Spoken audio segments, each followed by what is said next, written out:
Okay.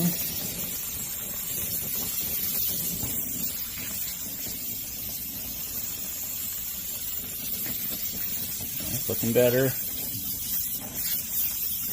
Definitely be going through acetylene and oxygen a lot more. Okay. So pick your flame away, look at it all the way around. Pretty good.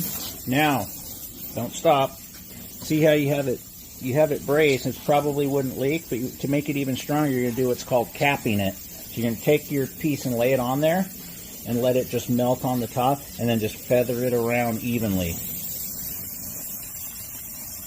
Yep, just like that. Okay, too much heat, pull it away. Okay. Now just work it around all the way.